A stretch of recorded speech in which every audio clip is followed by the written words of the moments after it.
Assalamualaikum warahmatullahi wabarakatuh. Jumpa lagi bersama saya Adi di channel Mulai Sejarah. Dan pada video kali ini saya akan kembali lagi membacakan suatu kisah misteri. Kali ini berjudul tentang sebuah kisah pembalasan arwah bayi yang digugurkan. Dari judulnya saja ceritanya sudah mengerikan ya teman-teman. Jadi untuk kalian yang penasaran bagaimana kisahnya, mari kita langsung saja menuju ke ceritanya. Namun sebelum itu saya sarankan untuk kalian like, comment, dan share dulu ya teman-teman. Jangan lupa untuk kalian subscribe juga channel ini. Nyalakan tombol lonceng notifikasinya agar kalian tidak ketinggalan video terbaru selanjutnya dari channel ini. Yuk, mari kita langsung saja mulai ceritanya.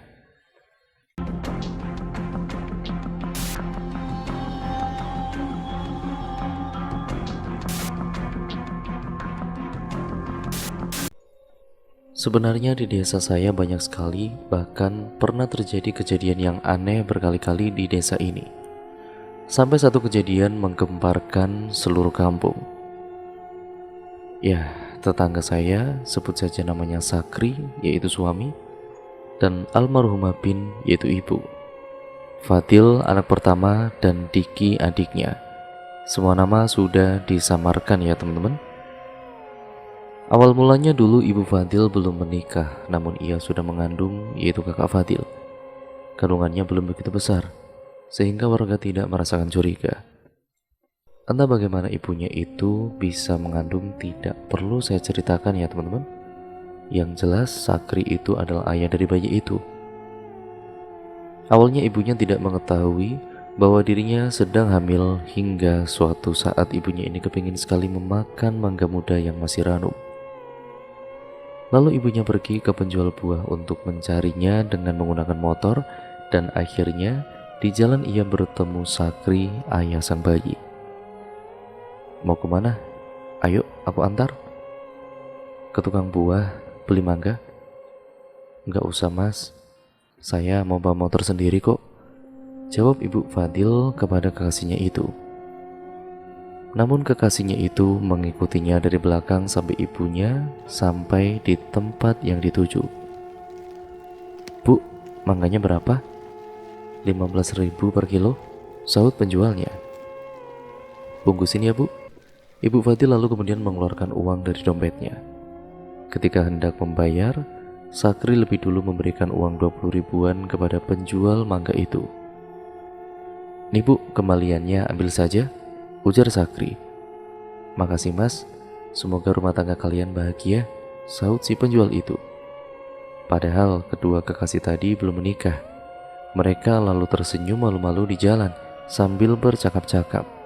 Sepeda motor keduanya diarahkan berdampingan seperti ya jalan ini milik mereka berdua. Lainnya itu ya mengontrak saja. Kamu beli mangga buat siapa? Tanya Sakri. Aku mas, tiba-tiba pengen makan mangga, balas ibu Fadil dengan menjulurkan lidahnya, seperti tidak sabar ingin segera memakannya. Lalu Sakri curiga, apa mungkin kekasihnya itu hamil? Sakri pun kemudian mengajaknya untuk ke apotik membeli alat tes kehamilan. Nih, sekarang ikut aku sebentar ya, ajak Sakri. Kemana? Buat apa alat ini? Tanya ibu Fadil kebingungan. Udah, kamu nurut aja. Ya, sekarang kamu ikut aku. Begitulah kata Sakri sambil menyuruh kekasihnya untuk segera menaiki motornya. Sakri mengajak kekasihnya ke rumahnya. Kamu ke kamar mandi dulu ya, bawa ini tes kalian, kata Sakri. Ibu Fadil pun hanya mengangguk. Setelah dari kamar mandi, ibu Fadil ini menjadi pucat lalu menyerahkan tes packnya kepada Sakri. Kamu hamil? Tanya Sakri terkejut. Ibu Fadil pun cuma mengangguk dan meneteskan air mata dari kelopak matanya. Kapan kamu mau nikahin aku? Tanya ibu Fadil. Kalau aku ya siap-siap saja, tapi apa orang tuamu mau menerimaku karena aku ini orang miskin? Kata Sakri. Dari awal mereka sudah menentang hubungan kita dan ya beginilah ujarnya. Lalu aku harus apa mas? Tanya ibu Fadil sambil menghapus air mata di pipinya. Ada satu yang membuat kita berdua aman, namun ini sangat beresiko, sahut Sakri. Apa itu? Balasnya. Bayi itu harus kita gugurkan. Sakri berucap sambil melirik perut kekasihnya. Apa katamu, Mas? Ini anakmu loh, anak kandungmu sendiri. Kenapa kamu mau seperti itu? Apa kamu mau menanggung dosa yang begitu besar karena telah menggugurkan bayi yang tidak berdosa ini? Jelasnya pada Sakri. Lantas aku harus apa? Apa kamu mau menjadi gunjingan orang kampung jikalau perutmu itu semakin membuncit? Ucap Sakri membentak.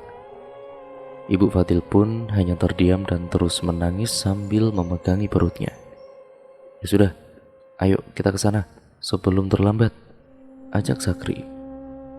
Ibu Fadil, dia pun ia pasrah mengikuti apa kemauan kekasihnya itu. Sakri pun kemudian mengajak Ibu Fadil ke dukun urut untuk menggugurkan kandungannya. Kula nuwun, Mak. Mak. Sakri menggedor-gedor pintu rumah dukun itu. Dukun itu sangat mahir mengurut orang melahirkan, apalagi hanya sekedar untuk menggugurkan kandungannya. Sudah banyak sekali pasiennya yang telah menggugurkan bayinya di sana. Namun ya begitu, tempatnya agak jauh dari kampung halamanku. Aku tidak perlu menyebutkan namanya, panggil saja dia adalah Emak. Dan itu juga nama samaran ya teman-teman. Ada tamu toh, silakan masuk. Dukun itu kemudian keluar dan membukakan pintu dan menyuruh pasangan itu masuk. Ada apa kemari? Apa yang bisa Emak bantu untuk kalian? Ini Mak, ini. Sakri kebingungan antara iya atau tidak. Ini apa leh? Yang jelas ngomongnya, balas dukun itu menggoda. Mau menggugurkan ini, sambil mengelus perut kekasihnya. Oh alah, itu toh. Sini nak, tak urut dulu, tak lihat dulu berapa usia kandunganmu. Dukun itu kemudian mengajak Ibu Fadil untuk berbaring di ranjang. Sudah 2 bulan ternyata ya. Lumayan besar mungkin cowok ini, kata dukun itu. Yakin mau digugurkan? Tanyanya lagi yang sekarang memperjelas, menambah keadaan Sakri semakin bingung. Enggak Mak. Begitulah saut Sakri. Lalu Mak itu pun mengurut perut Ibu Fadil dengan perlahan-lahan. Semakin lama semakin ditekan isi perut itu ke bawah. Aduh, Mak, sakit sekali, teriak Ibu Fadil. Sakri yang pada saat itu di sampingnya pindah keluar ke depan karena tidak kuat melihatnya. Sebenarnya Sakri ingin mempertahankan bayinya, namun keadaan yang memaksanya. Tahan Duk, sebentar lagi keluar, kata dukun itu menenangkan. Sampai akhirnya Ibu Fadil menjerit panjang disertai mengejan seperti akan mengeluarkan sesuatu. Mak, sakit Mak. Dan seonggok daging pun keluar dari dalam rahimnya. Itulah bayi yang tidak berdosa yang telah dikeluarkannya secara paksa. Sakri kemudian masuk melongo melihat seonggok daging yang berada di kedua tangan Mak Urut itu, dengan banyak darah di tangannya. Daging yang belum menjadi janin, mata belum tercipta, kaki tangan juga belum. Sakri mengamatinya begitu detail dan tiba-tiba menitikan air mata seperti air mata penyesalan. Namun semua itu sia-sia. Nasi sudah menjadi bubur. Ibu Fadil yang tidak sadarkan diri pun lalu dibangunkan oleh Sakri. Mak Urut membungkus seonggok daging itu dengan kain putih lalu memberikannya kepada kedua pasangan itu. Kuburlah ini adalah darah dagingmu. Kubur dia layaknya seorang manusia yang telah meninggal, pesan Mak kepada kedua pasangan itu. Enggak Mak, terima kasih banyak, ucap Sakri sembari memberikan upahnya kepada Mak Urut itu. Hati-hati di jalan, jangan lupa pesannya, tutur Mak Urut. Lalu pasangan itu pergi dan Sakri mengantar kekasihnya pulang. Di perjalanan, Ibu Fadil ini merasa ketakutan. Dia dihantui rasa bersalah karena telah membunuhnya, yaitu membunuh anaknya. Lalu ia tidak sengaja menjatuhkan seonggok daging yang digendongnya tadi itu ke pinggiran jalan. Lalu daging itu masuk ke dalam selokan. Ibu Fadil yang kala itu takut tidak berani bilang kepada Sakri. Ia takut akan dimarahi dan sesampainya di depan gang Sakri ini menurunkan, tidak berani menurunkan di depan rumah. Ya, karena tentu saja dia akan sangat takut jika orang tuanya tahu. Ingat, kubur dia baik-baik, pesan Sakri kepada kekasihnya. Ibu Fadil pun kemudian mengangguk, namun di hatinya ini sangat cemas. Lalu ia masuk ke dalam rumah, membersihkan diri dan mengganti pakaiannya dengan yang bersih. Ibu Fadil pun kepikiran oleh mayat bayinya yang jatuh itu. Lalu kemudian ia mengeluarkan sepeda dan mencarinya, di mana tempat ia menjatuhkan darah dagingnya tadi. Ia menyusuri sekitar tepian jalanan sampai tangannya ini diobok-obok ke solokan. Namun naasnya, seonggok daging tadi itu tidak ditemukan. Ibu Fadil ini berjalan pulang sambil menuntun motornya dan menangis pelan. Mengapa tadi tidak langsung aku ambil saja ya tadi? Kenapa aku tinggalkan saja? Maafkan ibu dan juga ayahmu ya nak, yang telah berdosa karena membunuhmu. Di sepanjang jalan ia berbicara sendiri sambil menyesali semua perbuatannya. 2 tahun pun berlalu, akhirnya Sakri pun memberanikan diri untuk melamar kekasihnya itu. Namun anehnya orang tua si perempuan yang dulunya menentang hubungan mereka kini mendadak berubah setuju. Entah ajian apa yang digunakan Sakri untuk meluluhkan hati kedua orang tua kekasihnya itu. Tidak lama kemudian, mereka mencari tanggal yang pas lalu menikah.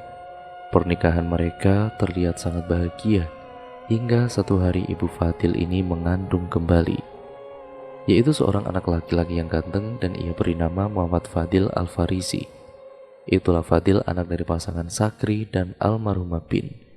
Nama sudah disamarkan ya teman-teman. Seiring berjalannya waktu, Fadil ini tumbuh menjadi seorang yang penurut, soleh, juga berbakti kepada orang tua. Ia juga menolong warga yang ada di kampungnya yang lagi kesusahan.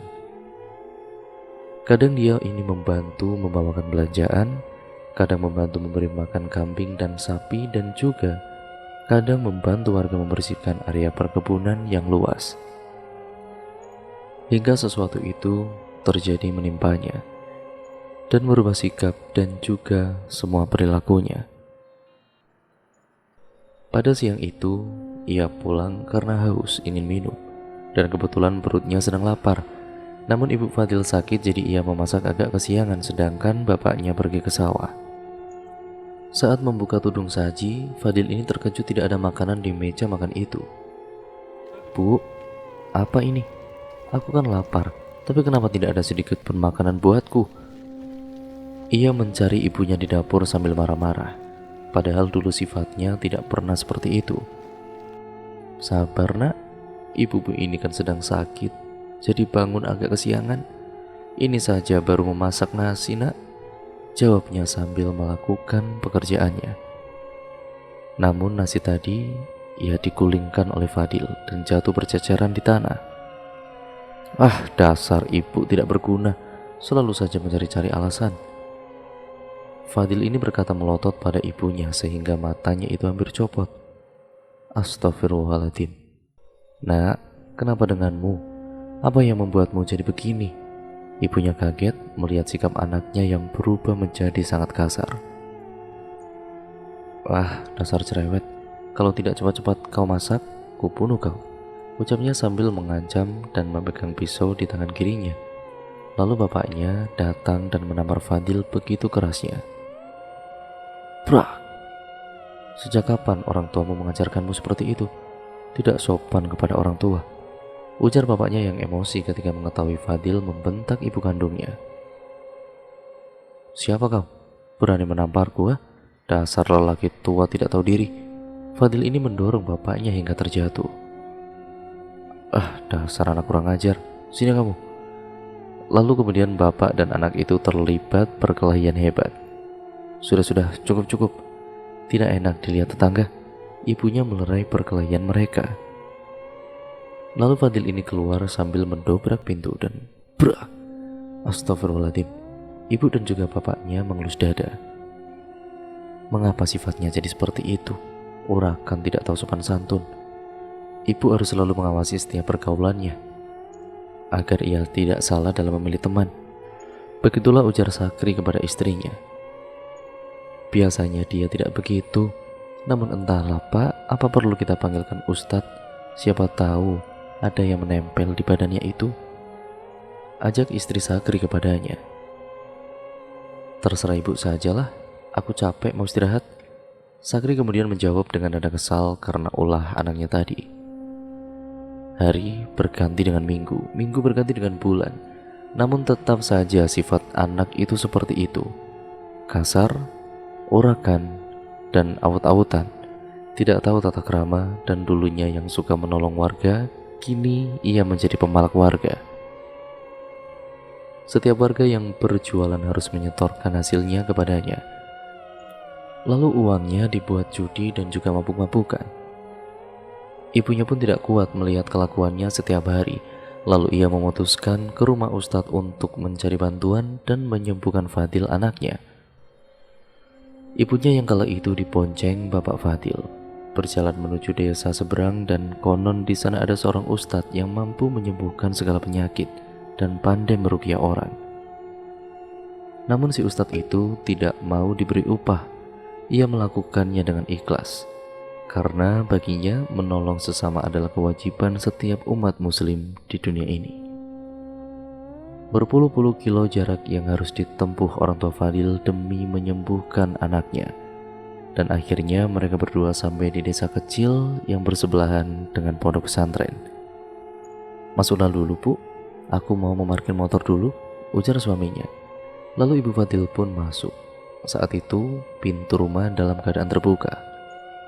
Assalamualaikum. Waalaikumsalam. Sinten ke?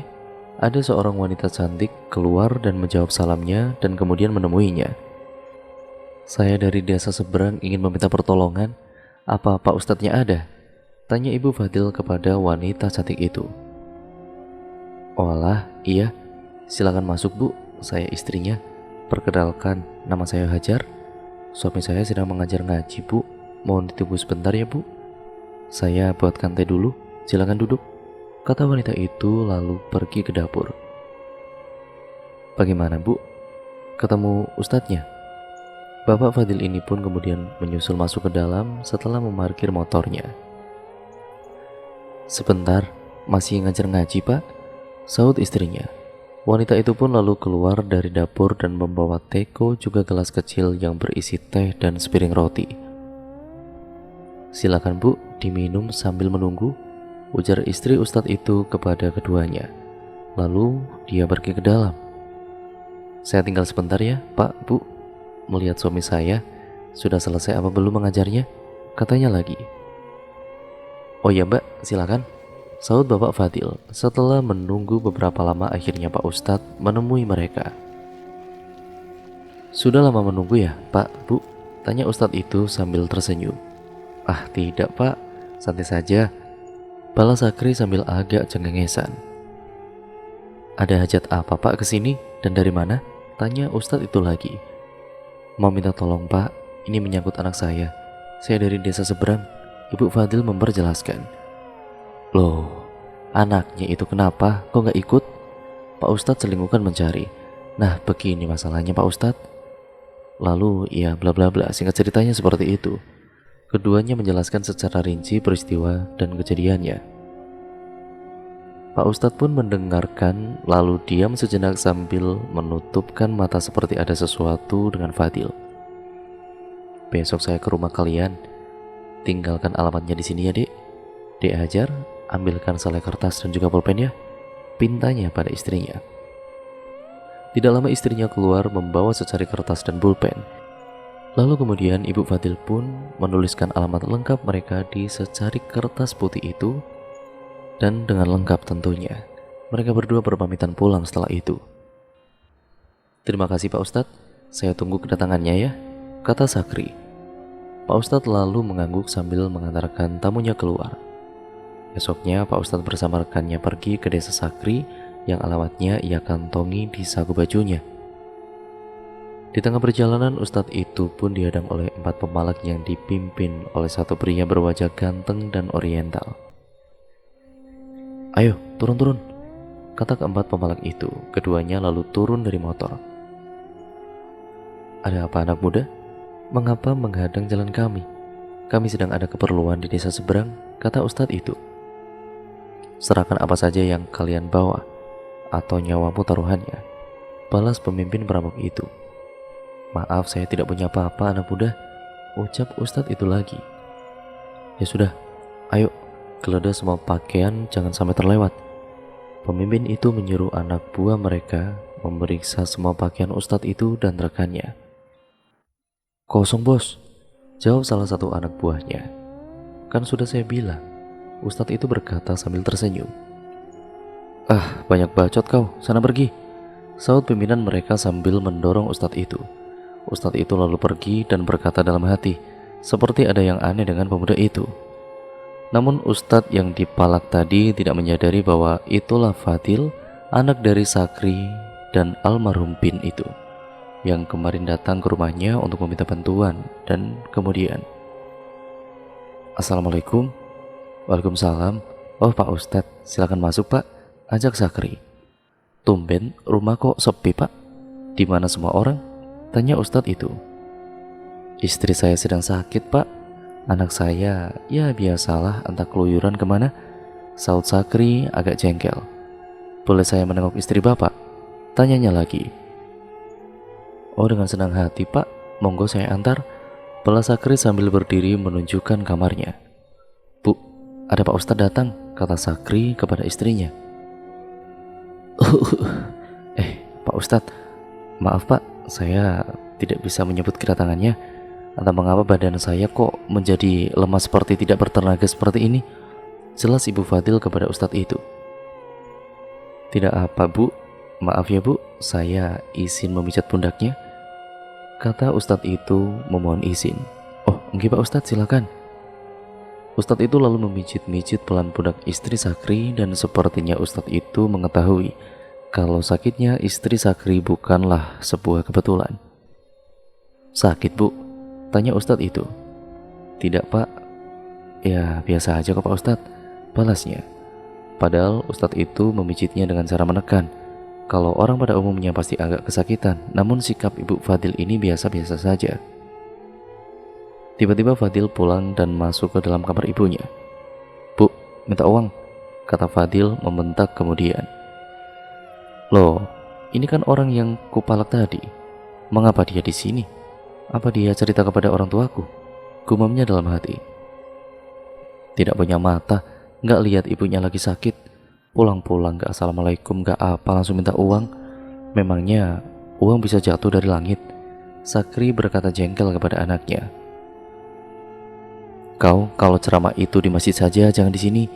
Jadi bapak kok kebanyakan bacot, saut Fadil membentak. Sabar Pak, jangan diladenin. Ustadz itu melerai cekcok mulut mereka. Siapa kau ikut-ikutan berbicara? Pergi dari rumahku, bentak Fadil kepada si Ustadz.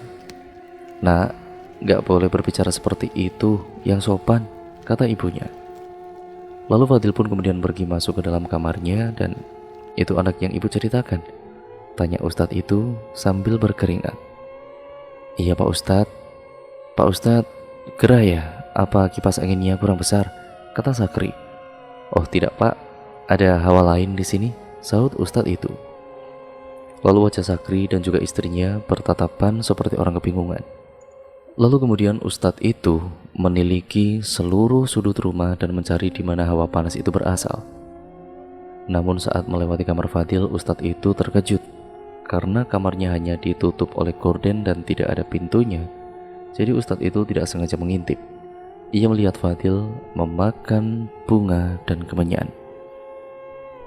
Astagfirullah nak, apa yang kamu lakukan? Buang ini semua. Ini bukan makanan manusia. Ustadz itu kemudian masuk dan secepatnya menampik barang itu dengan kedua tangannya. Wah. Tiba-tiba si Fadil ini menggeram dan matanya melotot marah kepada Ustadz itu. Ketika itu orang tua Fadil datang. Dia kaget juga terkejut dengan kelakuan anaknya. Siapa kamu? Saya tahu kamu sudah bukan Fadil lagi, tanya Ustadz itu. Jangan pernah kau mengganggu atau mengikut campuri urusanku, kata Fadil. Itu adalah tugasku untuk membantu sesama umat muslim, balasnya. Aku tidak peduli dengan ceramahmu itu, Hai orang yang berpura-pura suci, enyalah kau dari rumah ini, atau tubuhmu akan aku makan, ucapnya kepada ustadz itu. Ya Allah Fadil, ada apa denganmu nak? Ibunya kemudian menyahut disertai isakan tangisnya. Bu, ini sudah bukan Fadil lagi. Begitulah balas ustadz itu. Lalu kedua orang tua Fadil pun bingung. Kenapa kamu datang kemari? Kenapa kamu mengganggunya? Apa salahnya? Tanya ustadz itu. Dia, Fadil menunjuk ibunya. Alasanku datang kemari manusia-manusia biadab yang telah melenyapkanku sebelum aku bisa melihat dunia ini. Dan anak ini, yaitu Fadil, dia dibiarkan hidup dipuji-puji semua orang akan kebaikannya. Aku iri. Aku tidak suka. Mengapa mereka tega merenggut kehidupanku? Fadil yang kala itu menjelaskan tiba-tiba menjadi menangis. Apa maksudmu sebenarnya? Jelas ustadz itu lagi. Aku ini juga anak mereka. Mereka telah membunuhku sebelum aku dilahirkan di dunia ini, ucapnya, dan ustadz itu terkejut, begitupun kedua orang tuanya. Astagfirullahaladzim, benar seperti itu bu? Tanya ustadz itu kepada Sakri dan istrinya. Benar Pak Ustadz, jawab Sakri terbata-bata. Aku dikuburkan karena aku anak yang tidak sah. Walaupun begitu, aku adalah darah dagingmu. Mengapa kau tega membunuhku? Mengapa? Mengapa kau tidak membiarkanku hidup dalam rahimmu? Tanya arwah bayi itu kepada kedua orang tuanya. Ketika itu keduanya tidak bisa menjawab, dan Pak Ustadz pun ikut menangis mendengar penjelasannya. Maafkan ibu nak, ini semua salah ibu. Ibunya menangis sambil memegang tangan Fadil. Maaf katamu. Setidaknya jikalau memang aku sudah mati, kau bisa menguburku secara layak.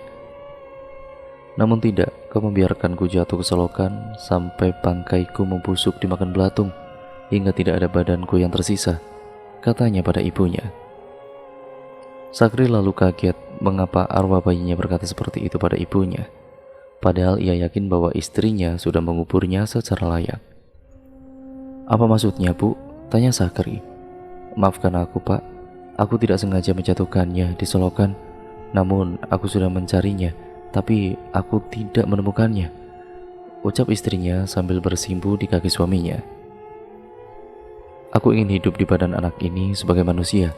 Aku juga ingin merasakan kehidupan, sahut arwah itu kepada semuanya. Tidak bisa nak, maafkanlah kedua orang tuamu. Dunia kita sudah berbeda. Kasihanilah adikmu yang tidak tahu apa-apa, kata ustadz itu lalu mendekatinya. Tidak, inilah yang pantas mereka dapatkan. Ini pun tidak sebanding dengan mereka yang sudah tega melenyapkan bayi yang tidak berdosa. Asal kau tahu, setiap malam aku selalu mengambil kekuatan ibuku hingga ia lemah tidak berdaya, ujarnya. Astagfirullahaladzim. Lalu ustadz kemudian membacakan doa agar arwah itu tenang dan meninggalkan tubuh Fadil. Wah, panas, panas. Aku tidak akan meninggalkan badan ini, teriak Fadil. Si ustadz itu pun terus mengumandangkan ayat-ayat suci tanpa mendengarkan arwah itu. Cukup, baiklah. Aku tidak akan mengganggu keluarga ini lagi. Namun mereka harus mendoakanku setiap hari agar arwahku bisa tenang di sana, jelasnya menyerah sambil menitihkan air mata. Lalu arwah itu pun pergi meninggalkan badan Fadil dan melayang ke atas dengan keadaan tersenyum kepada ustadz itu. Terima kasih sudah menolongku, katanya kepada ustadz itu, lalu pergi ditelan cahaya putih. Fadil yang pingsan langsung dibawa Sakri ke kamar. Ustadz itu pun lalu menghampiri ibu Fadil. Bu, jangan pernah lagi melakukan hal di luar nalar kita. Apa yang telah kalian berdua lakukan itu adalah dosa yang sangat besar. Segeralah memohon ampunan kepada Allah. Semoga Allah mengampuni dosa kalian, pesan ustadz itu. Iya Pak Ustadz, saya benar-benar menyesal, katanya menangis. Sudahlah, itu sudah masa lalu, namun jangan diulang kembali. Kirimkanlah doa kepada anakmu setiap hari agar dia tidak mengganggu kehidupanmu lagi, tuturnya kepada ibu Fadil. Baik Pak Ustadz, saya senantiasa akan selalu mengirimkan doa untuknya setiap saat dan setiap waktu, ucapnya. Baiklah Bu, tugas saya di sini sudah selesai. Semoga dari kejadian ini kalian bisa mengambil hikmahnya Saya permisi dulu. Assalamualaikum. Tutur Ustadz itu berlalu dan berpamitan pulang. Terima kasih banyak Pak Ustadz atas pertolongannya. Waalaikumsalam, sahut Ibu Fadil. Dan semenjak kejadian itu arwah anak pertamanya tidak pernah mengganggu keluarga itu lagi. Sampai akhirnya Ibu Fadil pun mengandung kembali, yaitu adik Fadil, Muhammad Diki Al-Farisi. Dan ketika usia Diki menginjak 5 tahun, ibunya meninggal karena kanker payudara yang dideritanya. Dan cerita pun akhirnya selesai sampai di sini ya teman-teman. Terima kasih untuk kalian semua yang sudah menyimak video kali ini. Jangan lupa like, comment, dan share, serta subscribe channel ini. Nantikan cerita-cerita menarik selanjutnya hanya di channel ini. Oh ya, untuk kalian yang mempunyai pengalaman-pengalaman horor ataupun kisah-kisah horor lainnya hasil karya kalian, kalian bisa kirimkan ke alamat email kami yang nantinya akan ditulis oleh Manafila, yang nantinya akan saya bacakan di channel ini ya teman-teman. Sekian dan terima kasih untuk kalian yang sudah support channel ini. Dan jangan lupa, karya kalian akan saya bantu promosikan di sini dengan cara ya saya bacakan di sini ya teman-teman. Banyak sekali teman-teman penulis yang dulunya ya mungkin sekedar hobi menulis, tapi sekarang menjadi penulis-penulis besar ya, seperti adalah contohnya. Intinya kirimkan cerita-cerita menarik kalian ke alamat email kami ya teman-teman. Oh ya, ambil hikmahnya dari setiap cerita yang saya bacakan ya teman-teman. Yang baik ya tentu saja kita ambil, yang buruk kita buang jauh-jauh. Jadikan itu sebagai pembelajaran untuk kita semua agar kita menjadi manusia yang jauh lebih baik lagi ke depannya. Sekian video ini saya akhiri, kurang lebihnya mohon maaf apabila banyak salah kata ataupun narasi saya mungkin kurang jelas dalam membacakan narasi video kali ini. Sekian dan terima kasih. Wassalamualaikum warahmatullahi wabarakatuh.